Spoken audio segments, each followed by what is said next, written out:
Morning, everyone. It's so good to see so many people attending. It's awesome.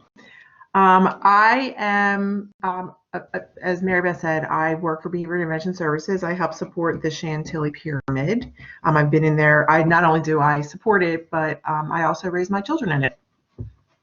Lori? Good morning. Thank you all for joining us this morning.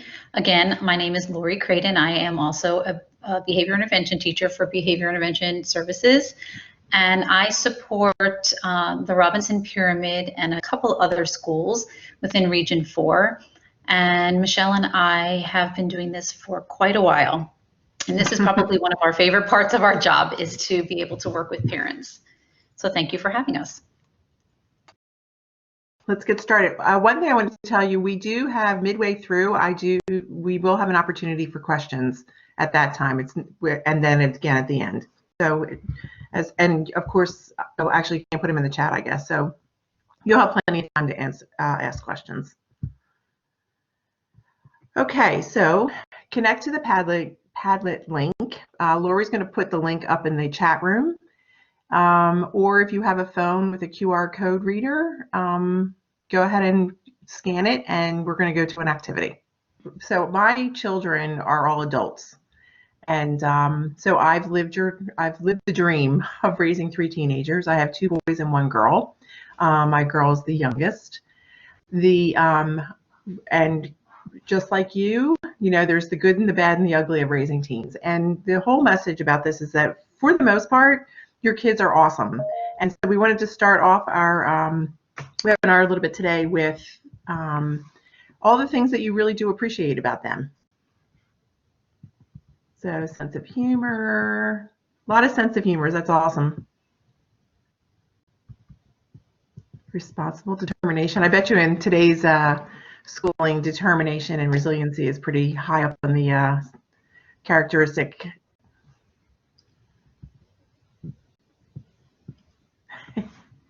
Still see the child in him while he's trying to grow up. So if you had the opportunity to attend one of our other sessions, remember about that teenage brain, that it is not fully developed until they're 25. So even if they're 15, 16, 17, even 18 years old, their frontal lobe is still not fully developed, which means that sometimes they do behave like children because that's where they are developmentally in the frontal lobe. For those of you who cannot get onto the Padlet, thank you so much for adding your thoughts in the chat box. That's perfect. More seconds.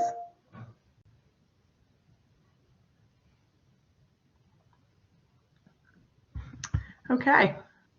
So before we get to those non-negotiable rules, Lori's going to talk a little bit about screen time and quarantining, and her experience as a mom with teenagers. Yes. So take a second to read this.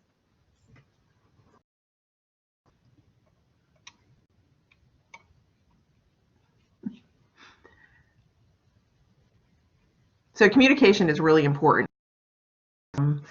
Just even, I've had my kids coming in and out. None of them live with me. So the communication part is, I catch myself thinking that I'm completely communicating what I'm trying to say, and they look at me quizzically or they do something completely opposite. And I realize that we have to figure out how we all have to figure out how to communicate effectively and efficiently. So we're going to talk about the use of technology. I'm sure there is quite an increase. Mm-hmm. And it does go back to how we communicate with our children about what those expectations are, and understanding what's happening with their bodies and brains when it comes to the use of technology. Many of you might have seen the Screenagers film, the original one. I know the second one was coming out. The high school that my children go to and attend was supposed to show the second one. Of course, I think it didn't happen because of the pandemic. So I'm looking forward to seeing that. This is a link to the article, since I do get their emails. And thought it was really relevant to what's happening today, and certainly what's happening in my house, if my house is similar to your house with the struggles with technology. In Michele and my previous time at the Parent Resource Center, we did talk about technology a bit in the brain, and it seemed from the feedback we received that parents were looking for some more information on how to help our students. We are no way, shape, or form the experts in the sense that we are not neurologists, we are not psychiatrists, but we do read and we do understand behavior. And so we do this information with you to help potentially make your situation at home more pleasurable with your kids if anyone is struggling with this area. So again, that link on the top that is highlighted and the image of the screenagers is a direct link to the article if you're interested reading this after Mary Beth sends this out to you. So this is all set up. I can't click on the link. So the links are all on the last page in resources, where once it all goes out, you'll be able to access it then. Mm-hmm. So this is just a summary of the article that we wanted to share with you, the highlighted parts that we thought were most relevant. I know in my house right now, there is definitely this struggle with too much screen time. It occurred before the quarantine, and it certainly was occurring at a very heightened state after the quarantine started. And so I was personally doing some research on how to effectively communicate, which is that slide prior that Michele was referring to within the comic strip, how to communicate with my children about the effects of screen time without it sounding like I'm reading as my son would say, mommy articles to make him feel bad. And so this article was very scientific, very to the point, and it really allowed us to have an open and honest conversation about how we need to monitor this and have a balance in our house.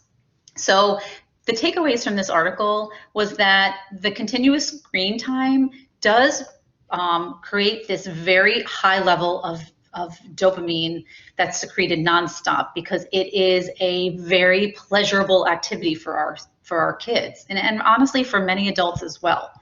And because our body is constantly, or our kids' bodies are constantly producing this high level of dopamine, our body's trying to stay at that level. So anything that changes from that, asking them to stop playing, asking them to engage in something that maybe is a lower level of enjoyment for them, creates this imbalance.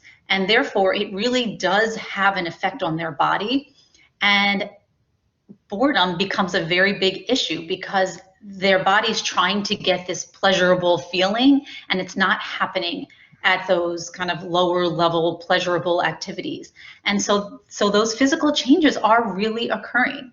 And it's having a real effect on the way, at least for my kids, the way they're communicating to me, the way they're responding to things. It's very unusual behavior for what I would normally see, in that they're short and kind of snapping. And so this is why we really needed to think about how we were going to change things here.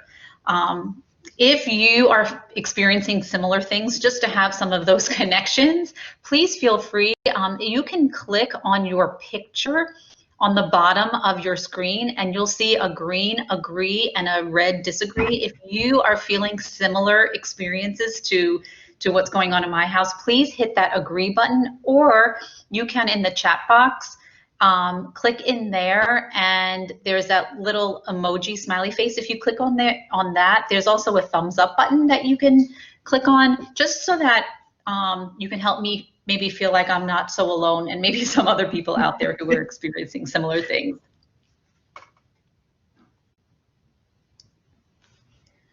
Thank you. And we get all the time, oh, your kids must be so perfect. Your behavior intervention teachers, you understand how to deal with all kinds of behaviors. Yes, we understand it, and then we're also moms. And so there is always that balance between home life and work life, regardless of what your profession is. And so we all really need to support each other in challenges that we face. And this was definitely one of them. So then what does this article share with us that might be helpful when working or communicating with our precious kiddos, especially our teenagers. And this was really life-changing for me. Michele and I presented earlier in this week to high school PTSA, and this was kind of the aha, things that we can actually take away and potentially use in our own homes. The way that I personally used this article was that I shared it with my family. I kept it very non-emotional. We talked about the facts, and that the best part was, and this is the secret, was that I told my kids that computer time isn't bad. They did not expect that from me at all. They were like, really? Because they expected me to say what I usually do, which is it's too much, it's messing up your brain. So what I shared with them was being on the computer isn't bad for you as long as we balance it. And that's the key here, is changing that conversation so that we talk about this as those high level of dopamine, those high pleasurable activities, and the lower pleasurable activities, or the lower dopamine activities. And what we really want to do is have our kids, have our children be part of the conversation in how to change what that structure looks like in their day. So for example, they can be on the computer, they can game, they can go on TikTok or whatever you allow them to do. And we decide as a family how much time is reasonable. And they will always probably pick more time than you think is reasonable. I went with it. I said, fine. So however many hours you decide you're on, that's how many hours now you have to be off. Like the phone goes either to dad or to me, and you need to find something else to do. And we'll talk about what that looks like in a minute. And because it was generated by their ideas, there was a lot more buy-in. And so they picked up what I thought was an extraordinary amount of time. They wanted 3 hours. So I was like, okay, I basically just kept my mouth shut and went with it. And so what we talked about was, okay, so that's a high dopamine activity. What are we going to do to balance it for those lower levels? And I will share with you, at least in particular for one of my children, it was really hard for that child to pick other activities because his brain at this point is so focused on the gaming and the computers that he actually really struggled finding something else that he might like to do. So we brainstormed, just like I did when he was little. And he's in high school. Both of my kids are in high school right now. So we brainstormed ideas. I had to start with some, like, you used to love to go out and shoot hoops. You play sports. Why don't you go for a run? And then he came up with some ideas. He decided that he wanted to actually do some cooking, which was great. He used to love to do that too. And so we brainstormed all of these ideas that he could pick from. So now he almost has what is like a choice board of ideas that he can go to and look at to think about what he might want to do during those times in which he is not going to be in front of a screen. And I cannot tell you the difference that this has made in my house. It was really hard at the beginning because I had to, or my husband, I'm lucky because we're home where both parents are here and both of us are able to kind of support each other with this, but we really stuck to our guns at the beginning about making sure that the electronics was either turned off or in our hands. We encouraged activities. We're a big board game family, so we did carve out time to make sure that it included not just activities that our children could do on their own, because they're not so great about doing anything on their own anymore, and then to balance that also with family activities. And so there was a lot of arguing and yelling at the beginning, and eventually we're now into a routine. We have decided in our house for the past 3 weeks that every single person, minus me because I do it more, but every other person will make dinner at least one time during the week.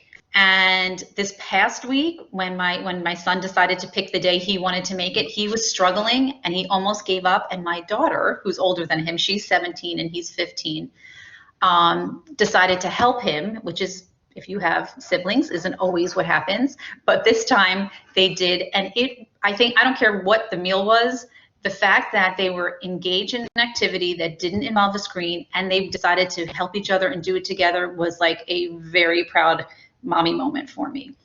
So yes, you can certainly do this for 16 and 18-year-olds. My kids are right in that kind of same age group, and it has been successful. Now, do we have some bumps in the road? Of course. This past weekend, we had a little more screen time than what was decided upon, and the behaviors started to change. So we did a reset and did a family meeting, revisited what the expectations are, and then had a couple bumps in resetting those expectations, and now we're doing better.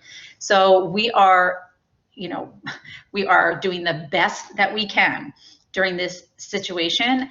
And we do hear a lot of concerns about screen time. So we really just wanted to address it. And I am living it right now and want to make sure that I shared this tool or this article, which ended up being a tool, and how I use it in my home for my children who were very resistant to hearing about this. And how it really has made a big difference. But that whole planning in advance, including them, explaining it in a very matter-of-fact way. Science is great. It's really hard to argue with that. It's not my opinion. It's not bad what they're doing. We just need to balance it. And so I agree with all the online school, balancing it is even harder. And so on days where there are classes, we are decreasing the amount of time they owe us, or that they have to be off screen, to 2 hours, because we're not counting those hours. But that, again, that's our own family's decision. So, all right, an online school, that is true. Definitely probably does not produce a high level of dopamine. Very good point.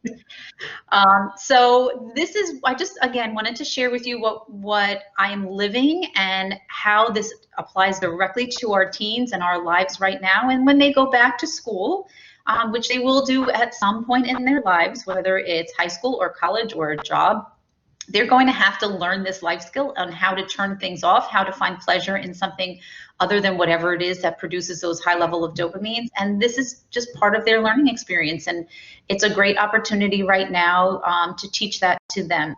And it's hard when we're working. It's hard when everybody's home. And at the same time, it's nice to have some sort of goal to set that will make everybody feel better. And don't forget to build in that family time too. All right. So, that's what I wanted to share about this. What questions might you have?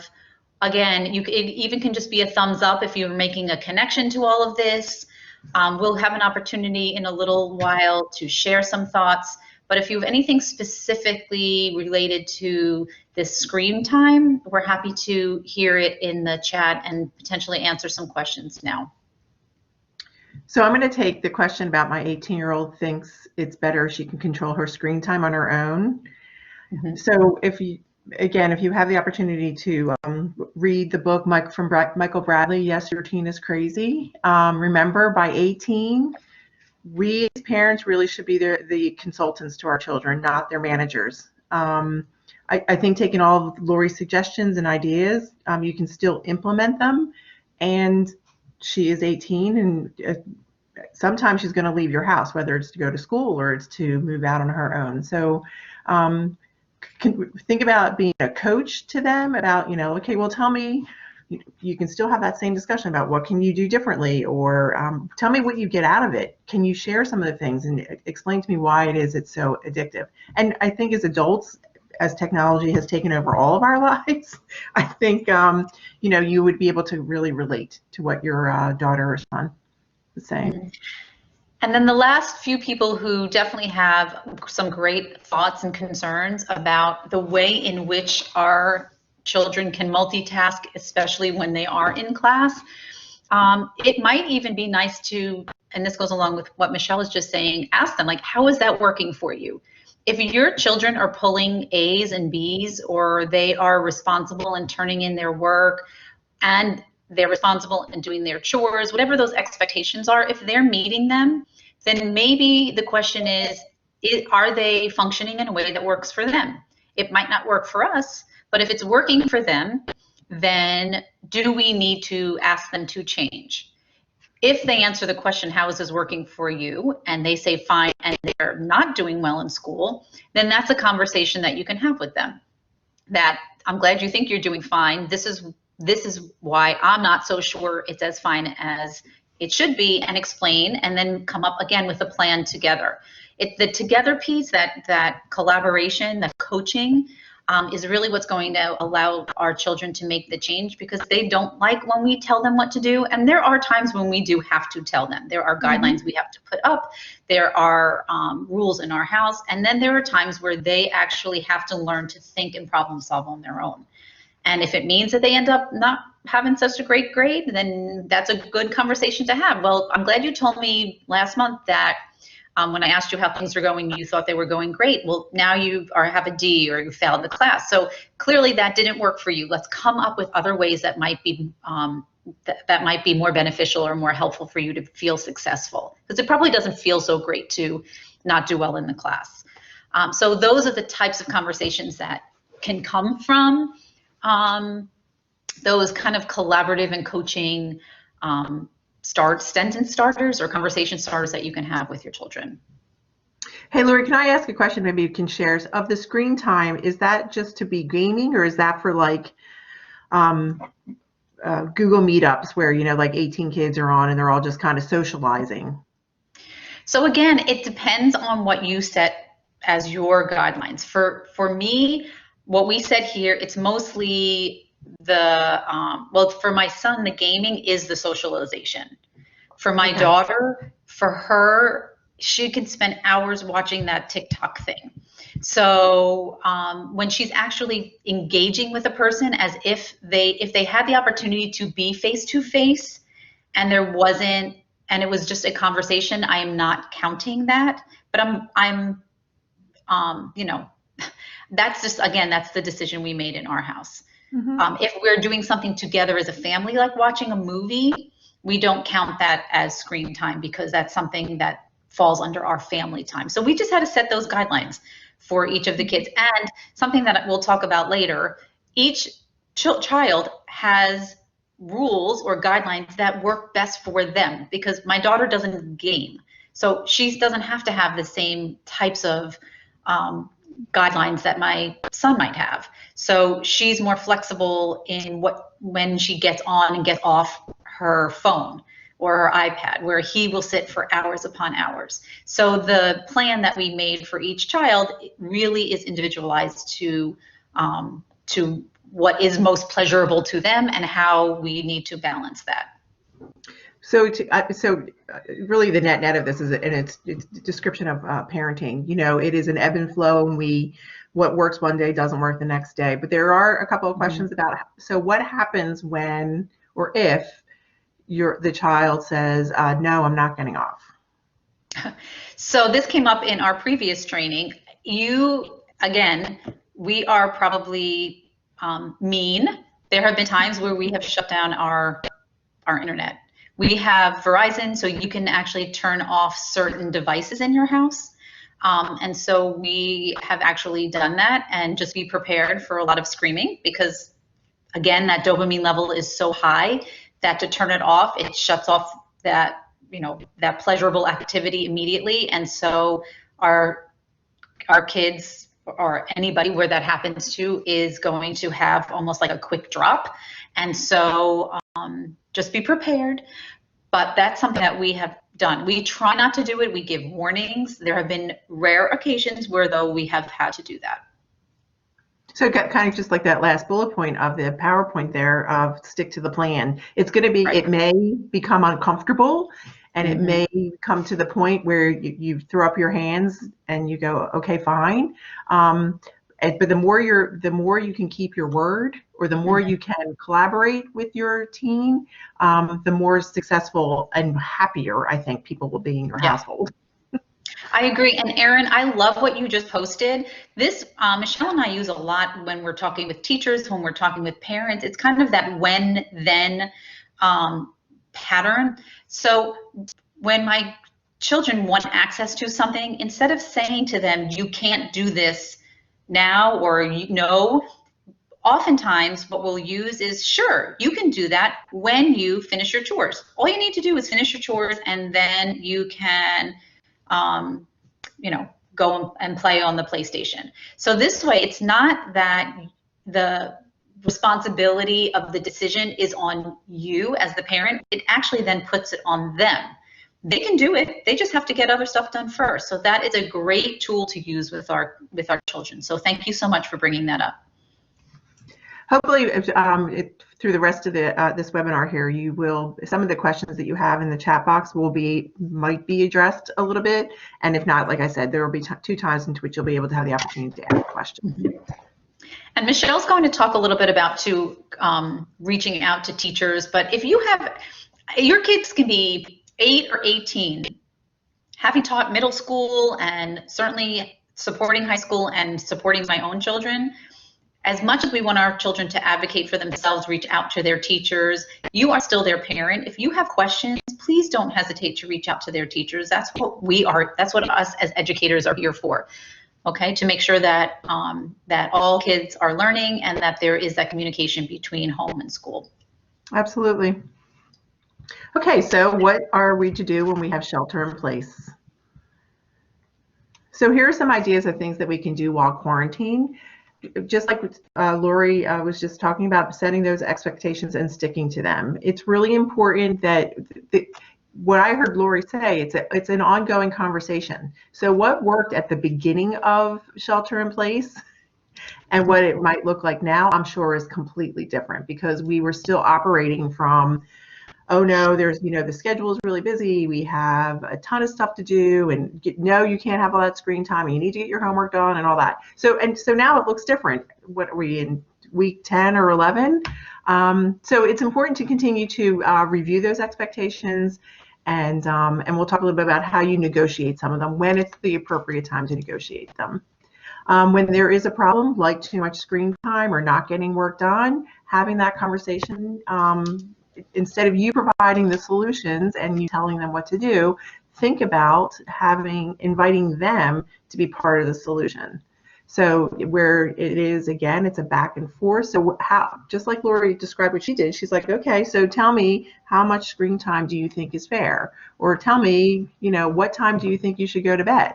Or what time should you get, whatever the question is, whatever the, to bring that harmony to your home, have the conversation and invite them to be part of the solution. And the way that happens is we talk less and we listen more. Set aside family time. So I have 2 of my kids who live up in New York City, and as soon as this all went down, my daughter panicked and she's like, I need to come home, I need to come home, I need to come home. So no problem, come on home. My son, on the other hand, decided to stay up in New York City, and my other son lives in Arlington. So when she came home, I have never played so many games, even when they were growing up.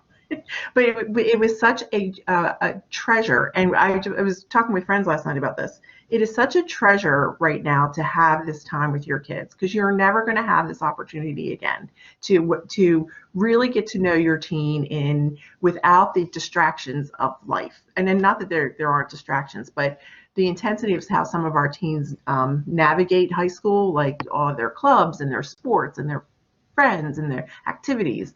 This is just an opportunity to really embrace that and to create that bonding. I loved what Lori talked about, when her son was having challenges in the kitchen, that the sister jumped in. So sometimes, typical sibling squabbling might be the norm. This might be that opportunity to build those close relationships. And helping them, teaching them new skills. Teach them how to make dinner. So someone said, well, they need to use their YouTube to make dinner. Okay, I don't know if I would count that as screen time necessarily, because this is a life skill. Remember, you're managing and then you're going to consulting, because what you want is for your children to become independent, responsible adults. And the way they do that, they learn the skills in which they need to be independent. Money management, making dinner, how to do their laundry, whatever skills there might be.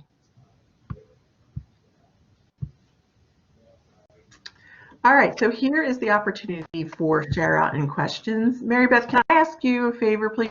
Can you hit the share out and questions link there? I can see what people are posting, and it's so wonderful to see. A lot has to do with basically like spending time with family, working with a parent, and cooking and rediscovering activities that this teens loved maybe when they were younger or just didn't have time for anymore because they are so busy. We're so overscheduled. That's been such a gift the last few months at this point, is to not be overscheduled. I like minor home repairs. Yeah. Can you come to my house when this is over, or send your child? I love walking around the neighborhood, and kids that my neighbor, she bought her kids roller skates. They're learning how to roller skate, which is not like, I'm old, but I learned how to roller skate. I can't say necessarily my kids knew the roller skate. I don't see it as often. Now I see this huge influx of kids riding their bikes and roller skating. It's really cool.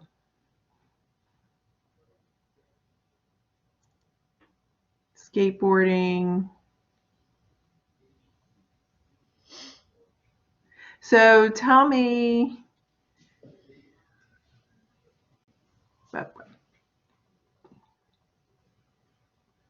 I can imagine how challenging it is to raise your kids, be the tutor, and to do your job full time. I can understand how challenging that really can be. And I guess one of the biggest things that I hear from my friends who do have kids at home is they have to remind themselves to be kind to themselves, and that everyone is doing the very best that they can. Right. How do you know whether teens are on top of all the have from school now? Okay, so Laura, right now that's what you're living. So how did you know prior to quarantine? So what was your system before we were home? The expectations are different, for sure, and at the same time, there is a lot more flexibility, which can both be a gift and more challenging for our students who really need that structure. So with the 3 weeks I think there's only 3 weeks left of school, how can we make those 11 days? 11, wow. How can we make those experiences a positive one for our students, for our children and our students as educators, so that they can end the school year feeling proud of themselves? So again, a lot of that has to go back to what Michele was talking about with the coaching our children. Do they have systems? Do we need to model for them how to organize their materials? Do we want to sit with them and ask them where they want to keep their materials? Where do they learn best? Do they learn best in a quiet environment? Do they want to be at the kitchen table because the background noise is something that actually works for them? So having those open and honest conversations. Now, some of our teens do not want to talk about these things, and so we have to respect that as much as we can. But certainly trying to have those conversations with them to see what they're thinking and what they think works for them, and then comparing it to the reality of what is actually happening. I love reading the chats about how you're really recognizing how the connectiveness of family is this is that opportunity for that connectiveness and bonding between, whether it's siblings or even with your kids, because you don't have those outside pressure. Someone had indicated the pressure cooker of and raising children in Northern Virginia. Yeah. And if you do have a child with special needs, please reach out and work with your case manager to try to come up with ways to support your child at home. There are a lot of tools and support materials that they can share with you. Every school also works with a behavior intervention teacher. So if the teacher is just wondering what else is out there regarding resources, they can certainly reach out to a behavior intervention teacher and work collaboratively to get some of those materials and supports shared with you. Okay, so if you take a second, this is great. Mm-hmm. If you could take a second and read what's on the screen there.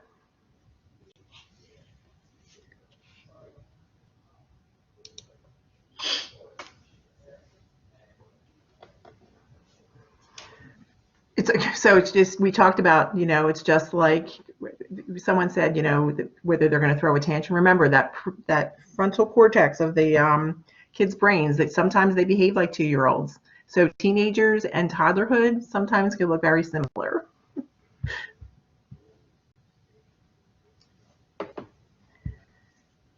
What are some conversation starters or ways or tips to help kids who don't want to converse with you about some of these topics to start the conversation? Perspectives, not to talk about it.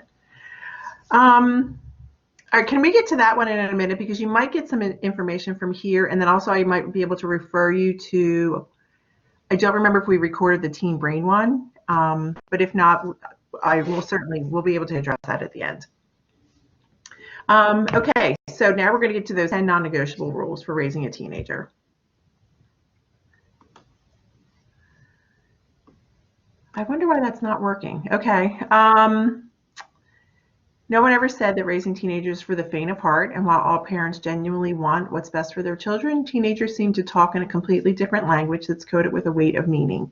To ensure that your relationship remains as strong as ever, here are your 10 non-negotiable rules. So the first rule is do not invalidate their feelings and experiences. I want you to think of a time that you've been upset and someone said, just calm down. I would imagine that all that did was trigger you, and it did nothing to help you calm down because you were told to just calm down. Sometimes you wonder, especially, and I mean, I love my children dearly, and my daughter is a drama queen, or she was in high school anyway. When I would roll my eyes, like, is she really having this big drama to do? If I invalidate those feelings that, well, why would you possibly be upset by that? Then I am telling her that she really can't speak to me because I'm not really going to listen. So instead of invalidating their feelings, you can listen to them and offer help when necessary. And I want you to take a look at these questions. What do you need? What can I do to help? And I'm here for you. There's not like, well, why don't you? There's no you telling them what to do. Because remember, that's how you're going to go into that manager, into the consulting, is to get them, invite them by asking these questions to share what's on their mind. Just like Lori did when someone asked, like, so what should I do about, structures and routines while we're in shelter in place? So that we would bring the question back to your student or your child and say, well, what do you think you should do about the argument you just had with your best friend? And really inviting the conversation. And that opens up those communications for having a solution at the end, so that no one walks away feeling disrespected or invalidated.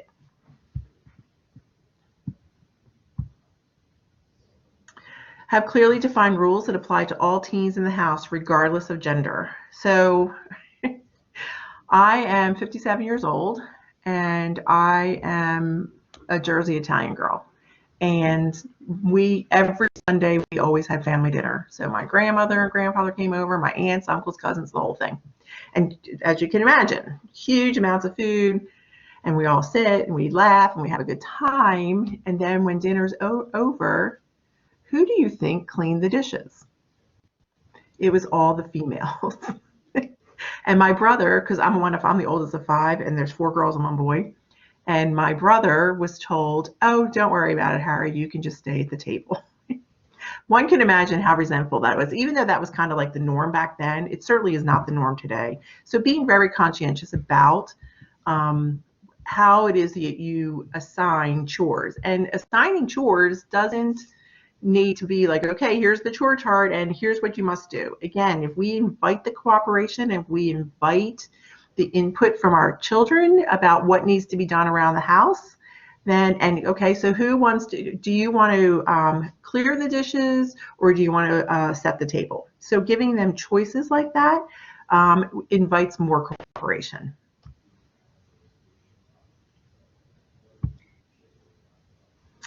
So negotiate each curfew rather than setting a set time.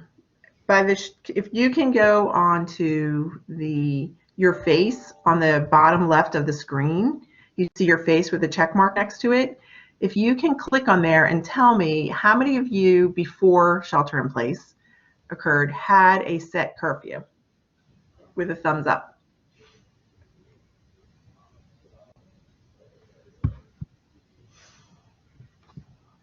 Or in the chat box.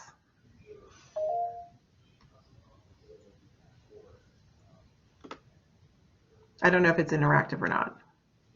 It's helpful that the state of Virginia sets its own somewhat of a curfew, because our teens are not allowed to drive past a certain time for those who are driving.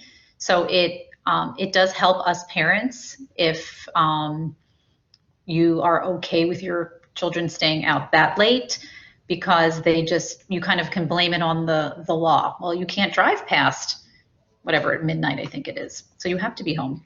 Exactly. So what we can do is different situations require a flexible approach to curfew. So a prom, homecoming, most probably has a way different curfew than if you're just going out with friends to go to the movies or to hang out at someone's house. So it's important that here's the general guidelines, but we want to be cautious about how we communicate the curfew. So if you are rigid about no matter what, you need to be home at 11 o'clock every night, and then comes prom and they're like, well, can I stay out longer? And then you change your mind. So if you can make it more fluid, it invites more cooperation. And again, if you ask the input of your teen, you could say, well, do you think you need to be home at 10:30 tonight or 11? Of course they're going to say 11, but you don't care because 11 was totally fine with you. Or if they say, no, it's the prom and we're going to drive home at 2 o'clock, and you're like, well, no one's driving you because none of you are old enough to drive past curfew of the state. So just being open to having those conversations.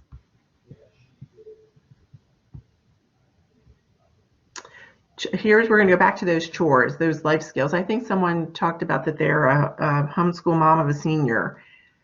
Chores are not, so as my kids used to call, slavery given to them, that they're not they're not supposed to be the ones who are cleaning the house. We want to make sure that chores are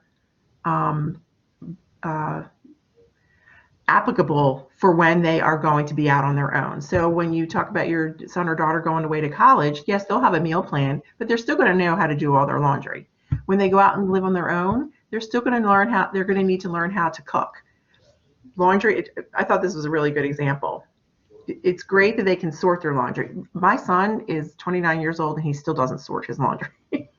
But you want to make sure you teach your kids about from start to finish what laundry looks like, from start to finish what preparing for a meal. So as probably most of us are cooking way more, there you have to have a recipe, you have to find the recipe, you have to have the ingredients, you have to prep that, you have to cook it, you eat it, and then you clean up. Those are a lot of steps in there. So because before, I'm sure the meals just miraculously appeared on the table.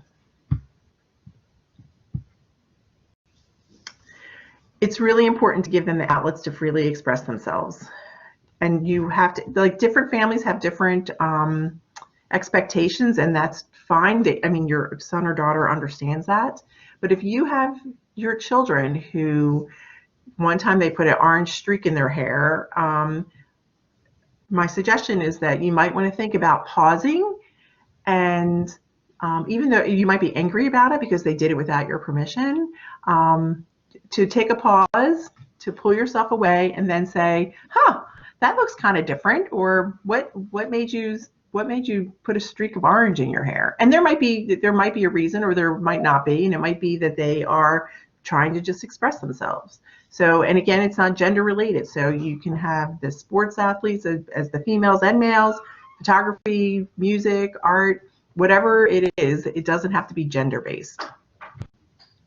And I think what Michele just said is super important. We are always the models for our children. And so if we react versus respond to them, then what we are modeling for them is that type of behavior. And so pausing, or like sometimes we'll say we want to create that speed bump between our brain and our mouth. We really want to make sure that as often as we can, we respond. And the respond is much more thoughtful and less emotionally driven, or our brain is not emotionally hijacked at that point. When we react, we're much more emotionally hijacked, and sometimes we'll say things that we later regret, or we respond in a way that we later regret. So whatever it might be, and sometimes even for our teenagers, we might need to say, you know what, I need a timeout, I need to take a break, or we might need to say, I need to take a breath. And that's okay, because what you're doing is you're modeling for them a life lesson in how to deal with something that is not working for you in the moment. So when you see that pink hair, or you see a piercing because they're over 18 and they're allowed to go do it and they do, create that speed bump, create that pause so that you can think less emotionally before you respond. That's dead on. And some of you, like when your children, they've either come back from college and didn't go back, you might notice, especially that freshman year when they first come home for the first time, you might notice some differences where they are expressing themselves. So Mary Beth just put the Padlet in there. If you want to click on the link or use the QR code. If that's really tiny for you, you can go up in your upper left corner where you see 3 lines with a, what is the thing called? The little camera. Oh no, what is it called? Right. It's like the magnifying glass. Yes, there you go. And you just hit the plus sign. Painting, decorating, personalized. Oh, that's cool. These are entrepreneur ideas. Mm-hmm. My daughter, who at the beginning, I would say maybe at week 2, was definitely having the reality hit her that she's home, she's not seeing her friends, and that she wasn't really feeling like there was a purpose very much in getting up. And she's a very purpose-driven child. So what she decided she wanted to do, because she kept hearing me complain about how I hated this wallpaper in our office. We bought the house with this wallpaper that does not fit my personality, and I am the kind of person who just, I guess, like to complain about it versus liking to do something about it. So she decided she was going to learn at 17 years old, actually she was 16 at that point, as she just had her birthday, that she was going to learn how to strip the wallpaper, sand the walls, prep the walls, and paint the walls. And I almost have my office ready to go back to being functional again, because she has done almost all of that work at this point over the past few weeks.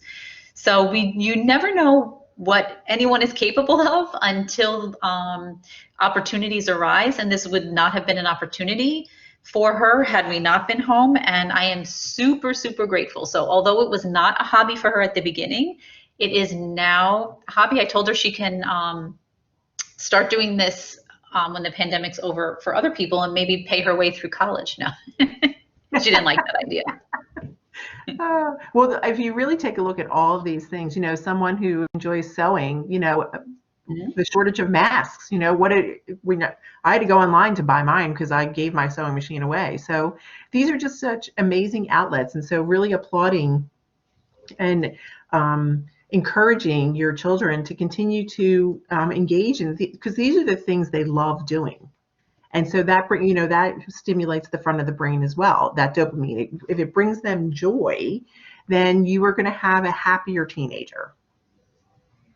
I do have a friend of mine, she's a huge dancer. Her daughter dances with like crazy amount of hours. And they started doing their classes online, and they invited the instructors that they never would have had the opportunity to get instruction from. So there are good things that can come out of this. Mm-hmm. For your children who either love music or theater or even art, do they share their talents with the family? Like, do you have nights where they'll play music and you'll all sit around and either sing or just listen with a cup of tea or maybe something else? And I just see that being such a nice bonding experience and a way to celebrate something that they have such a high interest in. Yeah. And especially as they are experimenting, and they have the time to do that right now. Okay, this is the tough one. Trusting your gut about their friends. So one of my children, he had pretty much two groups of friends. He had the athletes, he played, he's 6'7", so he's been playing competitive basketball since he was in 4th grade. And then he had this other set of friends who, they had their own interests, but there was something that I always felt uncomfortable about. And I had to have, and so when my son was going from 8th grade into 9th grade, I could just see him gearing towards this group of friends that I did not think that were going to be a good influence for him in high school, and that it may or may not have, may impact him moving forward, and that he would, seriously, they all make mistakes. I know that, but he would make maybe more long-lasting mistakes. So once I found out information about one of his friends, I had to go down the path of having the conversation and behaving like a crazy mother to say, you are not allowed to hang around with these two kids at all. You are not allowed to hang around with them at all because they are involved in illegal substance use. And of course he, what are you talking about? They're my friends, all that kind of stuff. So I had to spend it was probably a good 2 months. I was like a stalker to my own son. But because I knew that the draw to this group of friends was so titillating to him, because it was, but also because I'm also saying, no, you can't hang out with them. So net comes 9th grade. I'm stalking him for like the first month of school. Like one time he went in to go to practice, he left his phone. The one kid called. I'm like, don't you ever call my son again. Again, a little bit crazy. But I have to tell you that by the end of the fall, my son, he started just gearing towards his other group of friends that were better influences. Not that they were the perfect influence, and there is no perfect influence. There's no perfect children out there. But these kids and their families were a little bit more closer to our family morals. And he said to me one night, we sat down and we were just chatting about something, and he says, I want to tell you something, Mom. You really did save me. You really, I know I gave you a really hard time, but I really understand what you're talking about right now. So it's really important for you to trust your gut about your friends, the friends. So you want to make sure, listen, I'm a judgment and evaluation person. So don't just have an immediate judgment about someone. Really kind of ponder, like, what is it you don't like about them? And then maybe you can do some of these things, like ask her what she likes about her friend, and then listen. Remember, more listening, less talking. Observe what your kids look like around these friends. Are they sneaky? Are they open? Are they laughing? Are they whispering? And one of the things, when we first moved into our neighborhood 25 years ago, there was this, I think he was like 10th grader, and he up at the pool, he's acting like a fool, which is totally fine. But then he was kind of like mean to this group of kids, my kids included. And I came to him and I said, so-and-so, I think you seem like a really amazing kid, and you're older here. You're the oldest one hanging out at the pool here, and you are kind of expected to be the role model. And wouldn't it be awesome if you were to demonstrate kindness and inclusiveness and all of that, in order to be a better role model for these kids? And I said, you are welcome to my house anytime. Come on down. We can, have a barbecue or whatever with all the kids. But I'm asking you to be a good role model while you are in front of all these younger kids. And, you know, some kids might say, you can move it on, lady. But it really, he at least thought about it, which was great. So it's okay to speak up as long as we are doing it in a respectful manner and we are having conversations with our kids when there are kids like that, that you just don't want them to be around. Here, Lori talked about this one. Lori, you want to reiterate what you talked about? Sure, just that teachers are partners in your child's development, and so they want to make sure that the communication both to your child and to you is clear. If you have any concerns or really if you have something to celebrate, I can guarantee you your teachers are going to want to hear that. So for example, if something is actually working right now during distance learning for your child, please share that with their teacher so that they can continue it. And something, if it's not working, they want to hear that as well so that they can make some changes. So reach out to your teachers, be a partner in your child's learning. I think that children are going to grow in the most successful way. I think Laura just summarized kind of what it is. You know, someone asked earlier about reaching out to teachers. So it has not to check on them, but to have a conversation because you've noticed some changes in your son or daughter, and you can invite them to kind of share their observations as well. Is it a home-based changes or is it more school-based or all around? Take an interest in their interests. We talked about this. So supporting your teen's interests, as you all know, take time, effort, and encouragement. So it might not be, my daughter, she was my youngest, out of nowhere, she had always played like softball and field hockey and all that before she got to high school. And out of nowhere, she says to me, so Mom, I'm going to try out for the cheerleading team. I'm like, what?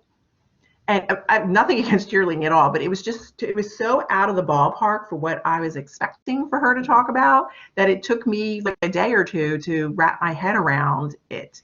And so I was like, all right, that's awesome.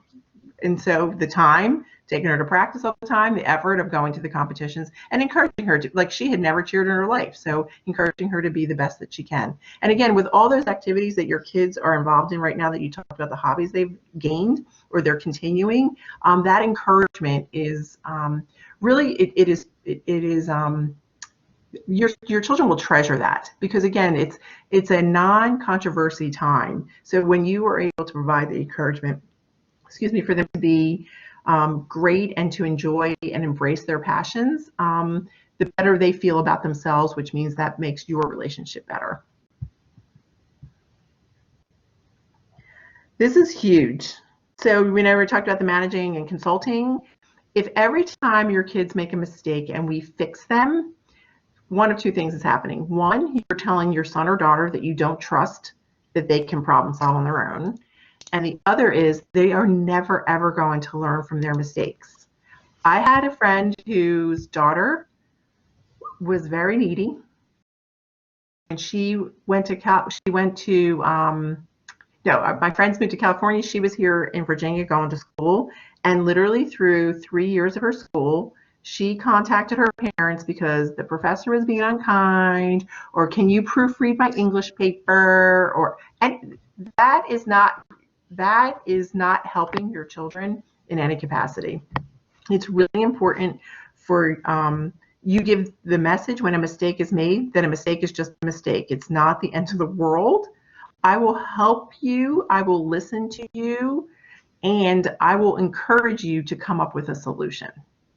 So it's really, really important for when they've done something like they didn't do their work, or they forgot their lunch, or they mouthed off to the teacher and they had a disciplinary action to them.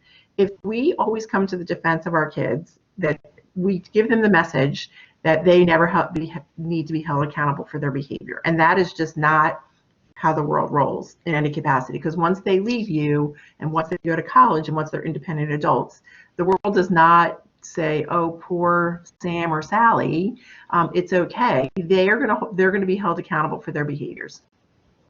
But it's important that when they do make a mistake that we are very cognizant of responding to the mistake and not reacting.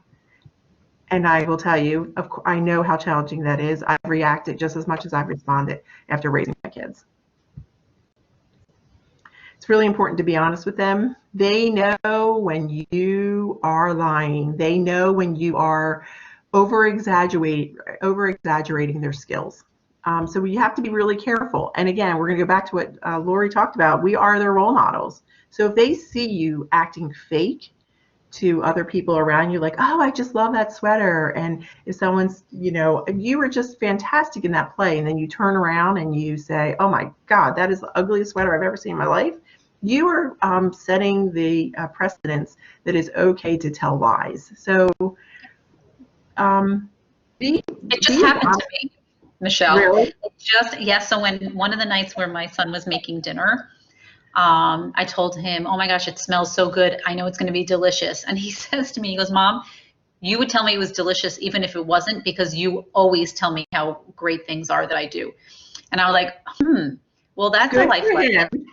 And so then after dinner, I said to him, I said, this was delicious. And he's like, you know what?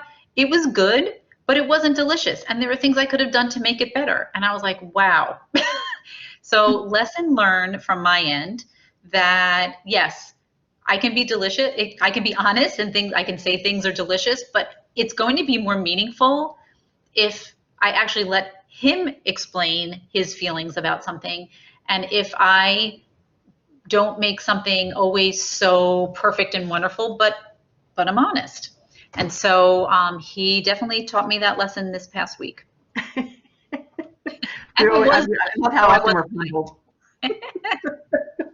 But it's really, we observe it all the time. We observe, I'm sure we all know someone who over compliments their children, like, well, of course you're going to get the lead in the play. Of course you're going to be the star pitcher of the baseball team.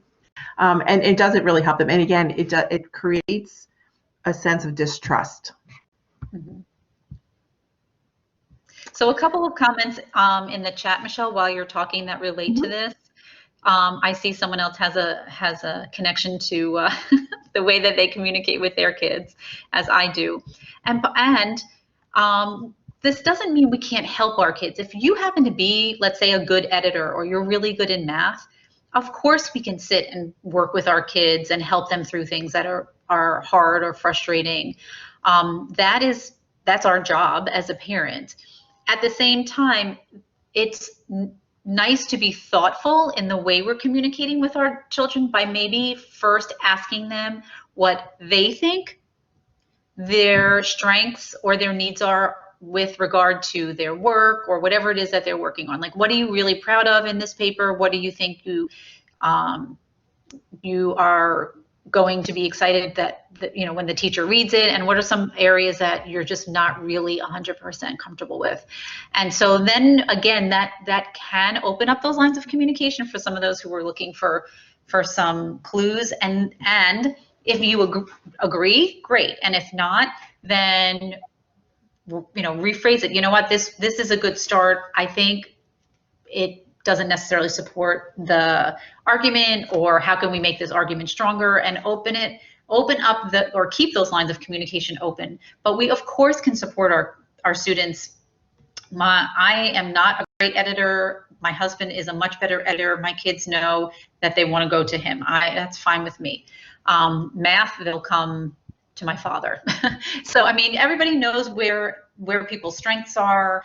Use them. That's what I do. Michele always edits my presentations because she's got a great eye for that. So we all want to, again, model that for our children and provide those supports for them as well. I like someone posted up here that what a great life skill, and again, being a great coach, of teaching your kids how to make their own doctor's appointments. Mm-hmm. Even like by the time they're seniors, if they have, their annual physical, you can help remind them. That's good. But it's that is a great skill to teach your kids. I will say my niece, who is a freshman, is just finishing up her freshman year in college, really struggled with some of these life skills because she didn't have very many opportunities during her teenage years to do a lot of things independently. A lot was done for her, and she was very capable, but that was just how things were done in her home. And so when she went away to college, she really struggled. She did end up needing, she got sick, as all college kids do, and she didn't even know who to call. She didn't know what to do. And so she really required a lot of handholding at 18, almost 19 years old. And that's really not where we want our kids to be. They are going to ask us for help. They're going to ask for guidance. And we want to give them some tools for them to be able to function when they're not with us as well. So you made a good point. So having them ask for help versus you always offering the help before they've even had a chance to kind of dig a little bit on their own to problem solve it. Mm-hmm. Erica Dean put up a good article on financial planning with teens. Does anyone have the link for the FCPS money management classroom that you can take online? So my son is actually taking it right now. I just tried to actually pull it up. Okay. I guess I only must have the registration link, which is closed because the class is almost over. However, it was listed under secondary course credit, and it's called Self-Directed Economics and Personal Finance. That's the class that is required for graduation. And as a few people mentioned, you can either take it online, and then you do have to pay for it, or you can take it at the high school. So again, it's called. Do you mind typing that title in the chat box? I'm happy to. And then I will continue to try to find the link that describes it. But like I said, the link to register is closed up, and Erica already has it up. Oh, perfect. Thank you so much, Erica. You were awesome. Some of you talk about in the chat a little bit about, well, my son or daughter doesn't actually leave the house. There's a great book out there. I don't know who the author is. I can't remember, but it's called Quiet. I have one of those quiet kids. You think that they are not engaged in conversations, or they don't participate necessarily all the time in the conversations. And it was great for me to read because sometimes there are internal thinkers. I'm an external thinker, so that's why it was so difficult for me to understand. And so I gave him the book, I read the book, and then we had the conversation about it. It reminds you to honor that each of us are our individuals. And just because we might express ourselves differently, it doesn't mean that we're not expressing ourselves. So if there's if the book is called Quiet, and I can't remember quite who the author is. I can look it up. Okay. So I'm going to do this last link is going to ask you some questions about, what was your aha moment. But also, I believe there is a link, there's a column where you can write your questions. Thank you, Mary Beth, for putting the link in the chat box for the book. It is a great book. I have it, and that is definitely more a description of me. So I really connected to the book. Mm-hmm.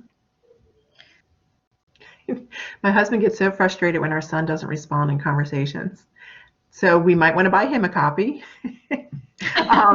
It's, it's challenging enough being a parent, much less trying to understand the idiosyncrasies of each of our kids and what they say and what they don't, what are they trying to communicate? Because remember, all behavior is communication. Is it because they have something going on? Is it because, or they're internalizing it and they want to keep it to themselves? Okay, good. Okay.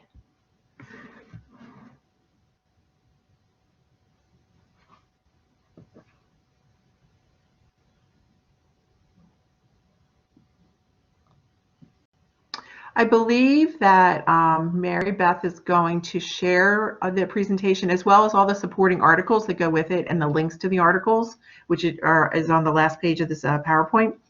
So you'll have all that access. And of course, remember, you can contact Lori or myself with any specific questions, and certainly the team at the Parent Resource Center is a wealth of information. Mm-hmm. And Hiba, I see your question in the chat. It's hard, and especially because the kids have in their mind that grades don't matter right now. So the motivation is just not there for a lot of our students and our children. And again, it could just go back to using kind of that when then, like when you sit through your class, then you can do something that you want to do that's more pleasurable, like gaming or cooking or exercising, whatever it is. And again, reach out to your students' teachers, potentially even the counselor at school, just to make sure there's nothing else going on. This is a really, really hard time, not only for us, but for our kids that really need those social interactions. And so there might be ways for us to do that virtually that look different than what they are currently doing. And some of the counselors are offering some activities, group time, and I would certainly encourage some of our parents to reach out to them as well. And we're all learning this. This is not something we prepared for. This is not something we could have really prepared for with regard to our social emotional state and expectations. And so it is a continually evolving experience for all of us, and we're learning way. I have a feeling we're going to have lots of practice staying in our current situation in the near future.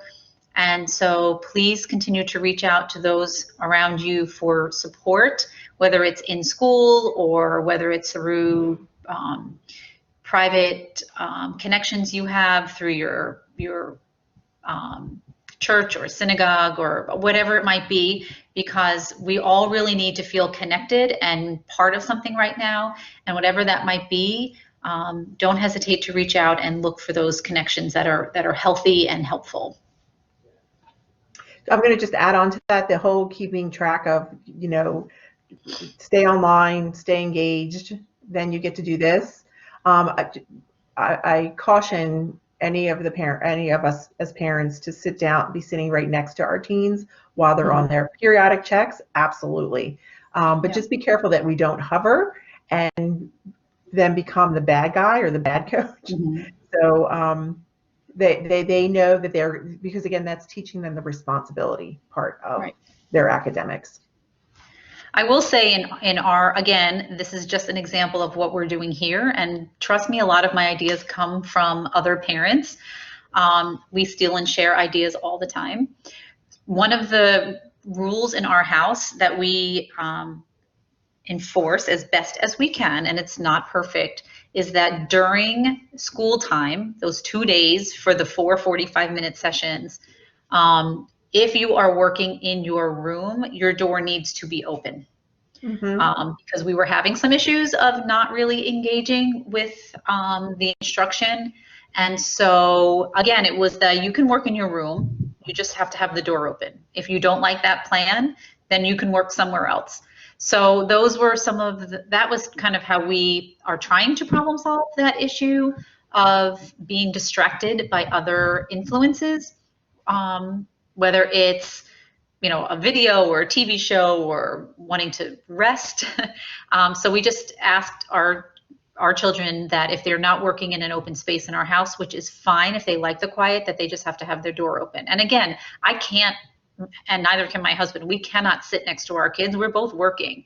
But at least we know that we're all kind of in a connected space, and the expectation at that point is that we're going to be working, because school at that point is work for our kids. That's what their responsibility is. Exactly.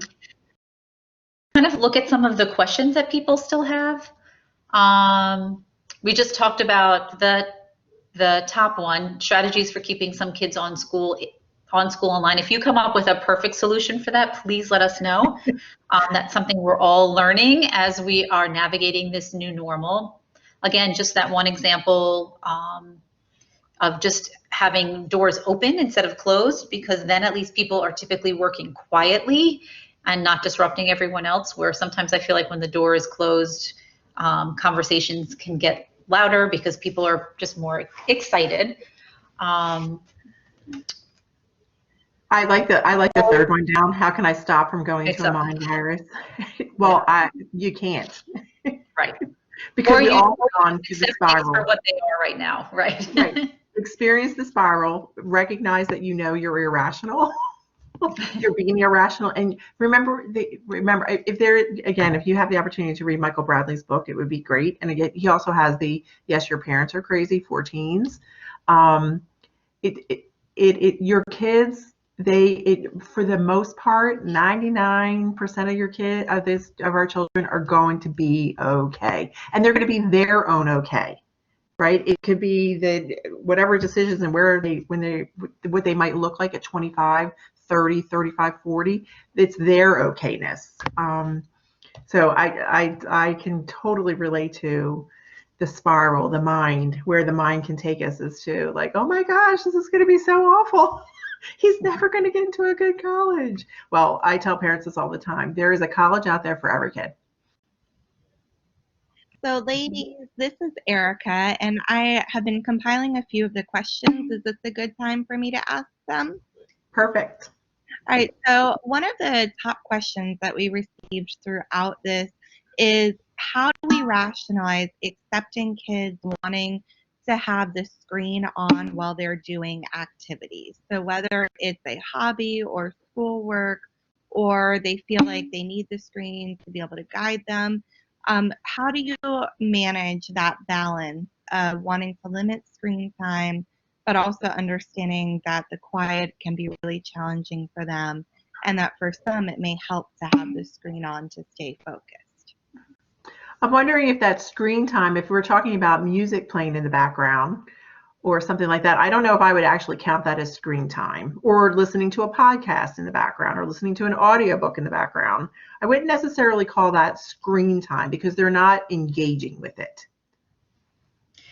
And even if they do have like a TV on, let's say, but they're engaging in a craft or they're engaging in some other activity, if they're actually engaging in that activity, my hunch is that the priority is not the watching of the screen, but it's being used more as that background noise that they need, because the silence is not something that works for them.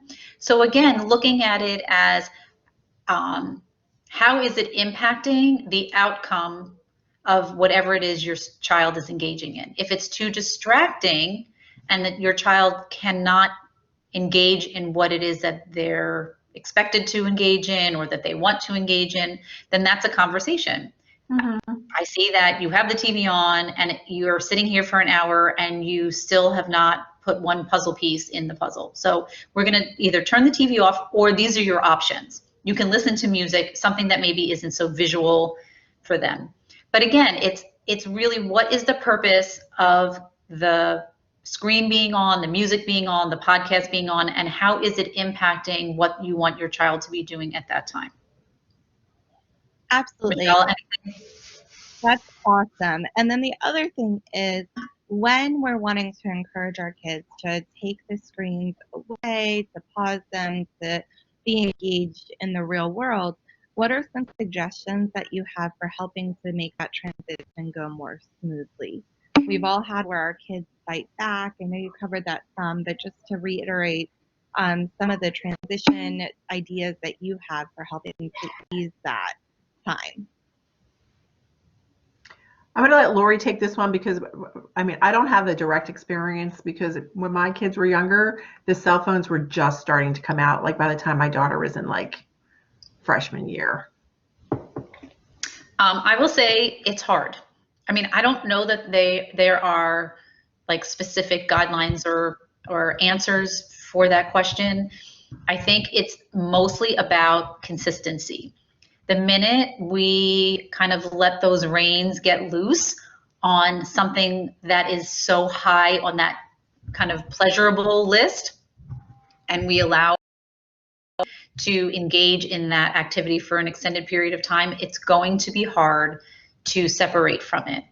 And sometimes, as from my experience, sometimes because I can't monitor it all the time, I'm working, functioning as a parent, I'm functioning as an adult, those reins do get loose and I can see a difference and then I have to reset it.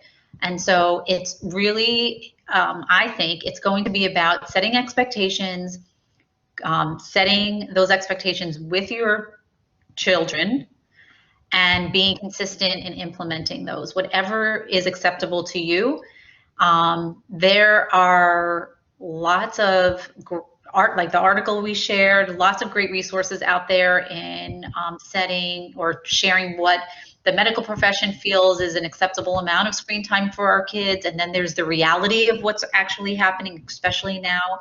So I really feel bad I don't have a specific answer for you. It's all, I would just say, whatever you decide upon, be as consistent as possible in sticking to either those rules or those expectations within your home.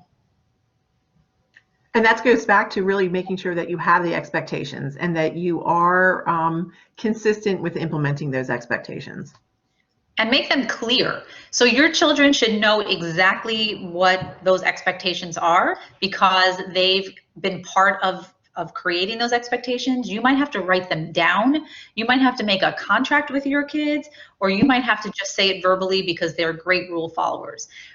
Whatever the needs are in your home for your children and for yourself, implement those rules that way. We have to do contracts sometimes in my home because some of my children like to look for the gray areas, the wiggle room there. And so then we can always just go back and say, no, this is not what you agreed upon. How are we going to make this so that we do not have an argument tomorrow and we have a much more pleasurable afternoon? Because it's very uncomfortable, very unpleasant to constantly be arguing about the same thing. And this is our third presentation actually with the Parent Resource Center this year. And I feel like this comes up every single time because it is just such a hard area to navigate. So I wish you luck. I wish you consistency, clarity in the area of electronics. And I hope you get to see a positive change in your children with this and in the way that you interact with your children regarding this topic.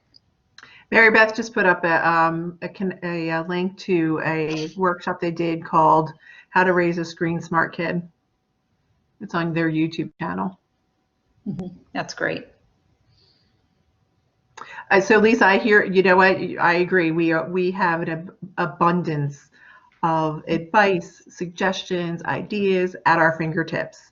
And what I try to do for myself is I need to hit the pause button myself and walk away from it and then have a little bit more focus of what it is I'm actually looking for.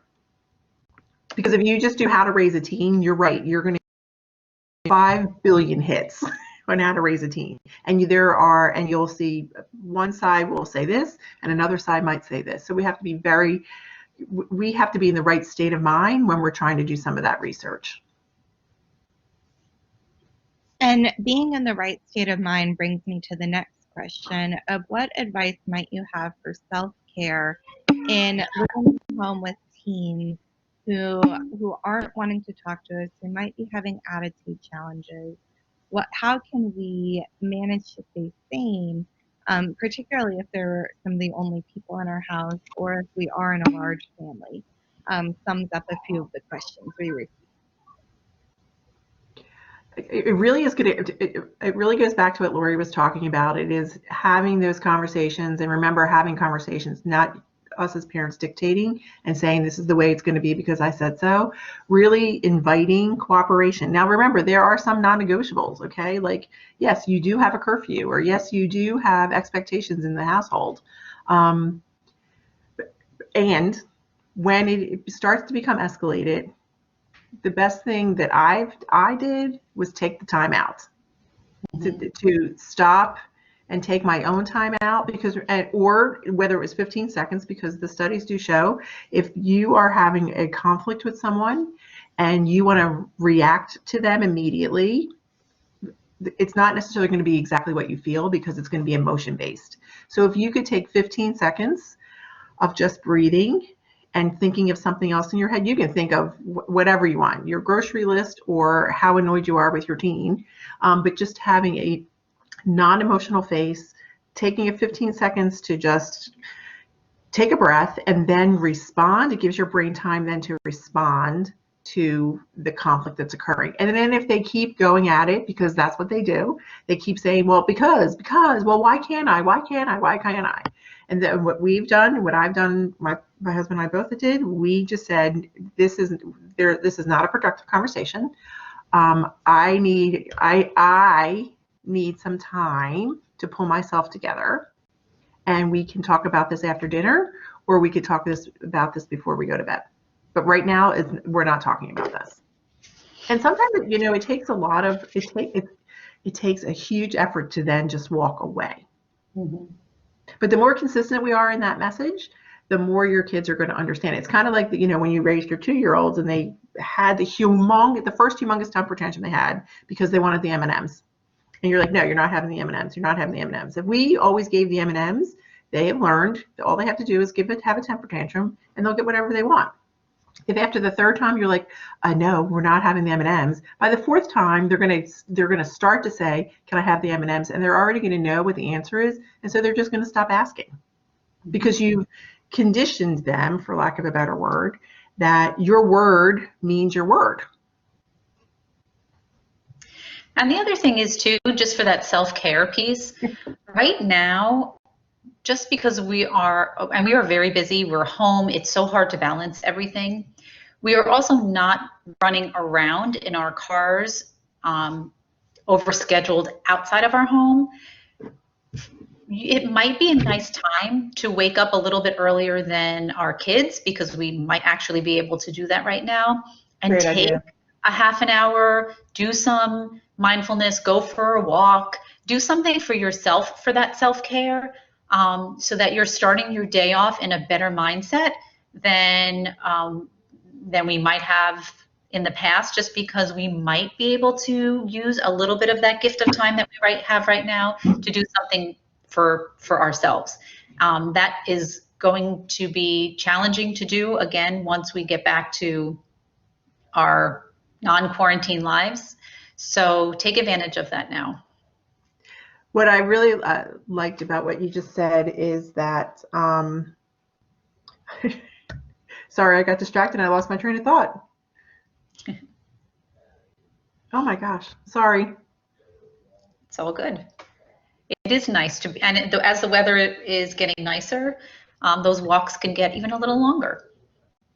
I remember now. So most of your children are receiving some kind of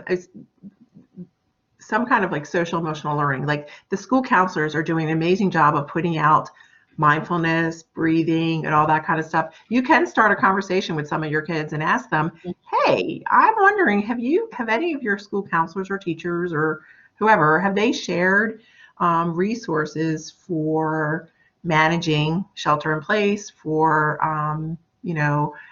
breathing exercises, mindfulness exercises? So that I know a lot of schools have gotten those resources sent to the parents. So, and to the, not to the parents, I'm sorry, to the teachers in order to share with the kids. So you might want to use, that's actually something you might be able to learn together, some mindfulness. Mm-hmm. Thank you, ladies. So that sums up the questions I'm tracking. I think you all did an incredible job explaining things. Do you have any other thoughts before we wrap up today? Parenting is hard. You'll get through it, and you will appreciate all the hard work that you and your kids did together in order to make them amazing adults. Mm-hmm. And be kind to yourself, especially now. Yep. Be forgiving. Enjoy the small successes. Try to look at this opportunity right now in our lives as much as we can as glass half full instead of half empty, because hopefully we will never experience anything like this again. And just good luck, and enjoy this time. Mm-hmm. Well, Thank you all so much for coming. Thanks, Lori and Michelle. We really, really appreciate your time today. We will be sending out this presentation along with the extra materials, a link to the YouTube